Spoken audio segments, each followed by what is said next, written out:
നമസ്കാരം. പ്രവാസി മലയാളിയിലേക്ക് സ്വാഗതം. കൊറോണ വ്യാപനം നൽകിയ പ്രതിസന്ധികൾ മറികടന്ന് പ്രവാസികൾ വീണ്ടും കുതിക്കുകയാണ്.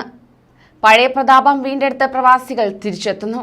ഗൾഫ് രാഷ്ട്രങ്ങൾ ഉണരുമ്പോൾ ഏറെ സന്തോഷം നൽകുന്ന വാർത്തയാണ് പുറത്തുവരുന്നത്. നാട്ടിലേക്ക് പ്രവാസികൾ അയക്കുന്ന പണത്തിന്റെ കാര്യത്തിൽ ഇന്ത്യ ഈ വർഷവും ഒന്നാമതെത്തിയിരിക്കുകയാണ്. ലോകബാങ്ക് റിപ്പോർട്ട് അനുസരിച്ച് ഇന്ത്യക്കാരായ പ്രവാസികൾ ഈ വർഷം $8,700 കോടി ഇന്ത്യയിലേക്ക് അയച്ചത്. ചൈന, മെക്സിക്കോ, ഫിലിപ്പീൻസ്, ഈജിപ്ത് എന്നിവയാണ് പ്രവാസി പണത്തിൽ ഇന്ത്യക്ക് തൊട്ടുപിന്നിൽ നിൽക്കുന്നത്. 2020 $8,300 കോടി പ്രവാസി പണമാണ് ഇന്ത്യയിലേക്ക് എത്തിയത്. എന്നാൽ US-ൽ നിന്നാണ് ഈ വർഷം ഇന്ത്യയിലേക്ക് ഏറ്റവും കൂടുതൽ പ്രവാസി പണം എത്തിയിട്ടുള്ളത്. ഇന്ത്യയിലേക്കുള്ള പ്രവാസി പണമൊഴുക്കിൽ 20%-ലധികവും US-ൽ നിന്നാണെന്നും ലോകബാങ്ക് റിപ്പോർട്ടിൽ പറയുകയുണ്ടായി. 2022ഓടെ ഇന്ത്യയിലേക്കുള്ള പ്രവാസി പണമൊഴുക്ക് 3% ഉയർന്ന് $8,960 കോടി റിപ്പോർട്ടിൽ വ്യക്തമാക്കുന്നുണ്ട്. അതോടൊപ്പം തന്നെ കുവൈറ്റിലെ പ്രവാസികൾ നാട്ടിലേക്ക് അയക്കുന്ന പണത്തിന് നികുതി ഏർപ്പെടുത്തണമെന്ന രീതിയിൽ ചിലരിൽ നിന്നുയരുന്ന ആവശ്യം അംഗീകരിച്ചാൽ അത് വലിയ തിരിച്ചടിയാകുമെന്ന് കുവൈറ്റ് സർക്കാരിന്റെ പഠന റിപ്പോർട്ട് പുറത്ത്. ഇത് നിയമവിരുദ്ധമായ മാർഗത്തിലൂടെ പണമയക്കുന്നത് പ്രവാസികളെ പ്രേരിപ്പിക്കുമെന്നും കള്ളപ്പണത്തിന് മറ്റ് നിയമവിരുദ്ധ പണമിടപാടുകൾക്കും എതിരായ സർക്കാരിന്റെ ശ്രമങ്ങളെ അത് നിഷ്ഫലമാക്കുമെന്നും പഠനം വ്യക്തമാക്കിയിരിക്കുകയാണ്. അൽറായ് ദിനപത്രമാണ് ഇക്കാര്യം റിപ്പോർട്ട് ചെയ്തിരിക്കുന്നത്. ഇതുവഴി രാജ്യത്തിന്റെ സാമ്പത്തിക സുസ്ഥിരതയ്ക്ക് കോട്ടം തട്ടാൻ ഇത് കാരണമായേക്കുമെന്നും പഠനം വിലയിരുത്തി. കാരണം രാജ്യത്തിന് പുറത്തേക്ക് അയക്കുന്ന പണത്തിന് നികുതി ഏർപ്പെടുത്തുന്നതോടെ നികുതി വെട്ടിപ്പിനുള്ള വഴികൾ സാർവത്രികമാകുകയാണ്. ഇതോടെ നിലവിൽ ശരിയായ രീതിയിൽ പണം അയക്കുന്ന പ്രവാസികൾ മറ്റു രീതികളിലേക്ക് മാറാനും സാധ്യത പറയുന്നുണ്ട്. അത്തരമൊരു തീരുമാനം രാജ്യത്തിന്റെ ഖജനാവിനെ ദോഷകരമായി ബാധിക്കുമെന്ന് മാത്രമല്ല, അന്താരാഷ്ട്ര തലത്തിൽ രാജ്യത്തിന്റെ പ്രതിച്ഛായയ്ക്ക് കളങ്കമേൽപ്പിക്കാനും തീരുമാനം കാരണമാകുമെന്നും പഠന റിപ്പോർട്ടിൽ വ്യക്തമാക്കുന്നുണ്ട്.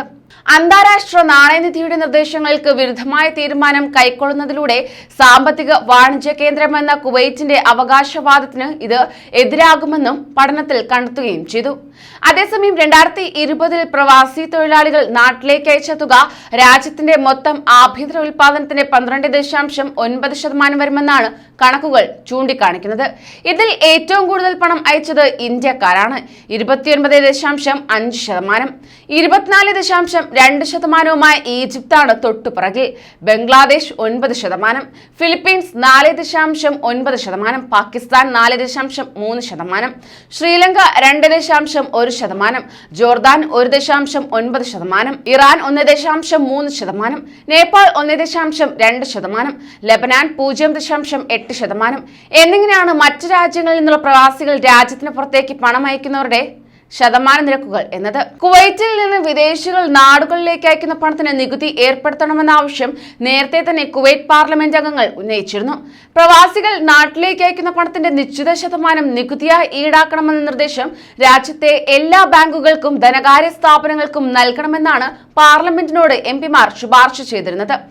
നാട്ടിലേക്ക് അയക്കുന്ന പണത്തിന്റെയും അതേപോലെ അവരുടെ ട്രഷറീസ് നിക്ഷേപത്തിന്റെയും 5% കുറയാത്ത സംഖ്യ നികുതിയായി ഈടാക്കണമെന്നാണ് നിർദ്ദേശം. പ്രവാസിയുടെ വാർഷിക വരുമാനത്തിൽ പകുതിയിലേറെ തുക നാട്ടിലേക്ക് അയക്കുന്ന പക്ഷം നികുതി ഈടാക്കണമെന്നും ശുപാർശയിൽ പറയുന്നു. രാജ്യത്ത് താമസിക്കുന്ന പ്രവാസികൾക്ക് ഭരണകൂടം നൽകുന്ന സേവനങ്ങൾ തുടരാൻ രാജ്യത്തെ സാമ്പത്തിക സ്ഥിതി ഭദ്രമാക്കേണ്ടതുണ്ടെന്നും അതിന് ഇത്തരം നിയമനിർമ്മാണങ്ങൾ ആവശ്യമാണെന്നുമാണ് എംപിമാരുടെ വാദം. സ്വദേശികളെക്കാൾ കൂടുതൽ വിദേശികൾ കഴിയുന്ന കുവൈറ്റിൽ രാജ്യത്തിന്റെ വിഭവങ്ങളിൽ ഏറെയും വിദേശികൾ ചൂഷണം ചെയ്യുന്നുവെന്ന ആരോപണം നിലനിൽക്കുന്നതിനിടയിലായിരുന്നു പ്രവാസികൾ നാട്ടിലേക്ക് അയക്കുന്ന പണത്തിനും അവരുടെ ട്രഷറി നിക്ഷേപത്തിനും നികുതി ഈടാക്കണമെന്ന ആവശ്യം ഉയർന്നത്. കുവൈറ്റിൽ നിന്ന് ലക്ഷക്കണക്കിന് ദിനാർ വിദേശത്തേക്ക് ഒഴുകുന്നതായി ഫിനാൻഷ്യൽ ക്രൈം എൻഫോഴ്സ്മെന്റ് നെറ്റ്വർക്ക് അടക്കമുള്ള ഏജൻസികൾ നടത്തിയ വെളിപ്പെടുത്തൽ ചൂണ്ടിക്കാട്ടിയായിരുന്നു ആവശ്യം. ഒരു വർഷം ശരാശരി 4.2 ബില്യൺ ദിനാർ കുവൈറ്റ് പുറത്തേക്ക് ഒഴുക്കുന്നതായാണ് കണക്കുകൾ. പ്രവാസികൾ അയക്കുന്ന പണത്തിന് ചുരുങ്ങിയത് 5% നികുതി ഈടാക്കിയാൽ 10 കോടി ദിനാറിന്റെങ്കിലും അധിക വാർഷിക വരുമാനമുണ്ടാകുമെന്നാണ് അവരുടെ വാദം. ഇതുമായി ബന്ധപ്പെട്ട് നേരത്തെ ഉയർന്ന ആവശ്യങ്ങൾ പാർലമെന്റും കുവൈറ്റ് സെൻട്രൽ ബാങ്കും തള്ളുകയായിരുന്നു. കൂടുതൽ പ്രവാസി വാർത്തകൾക്കായി ഈ ചാനൽ സബ്സ്ക്രൈബ് ചെയ്യൂ.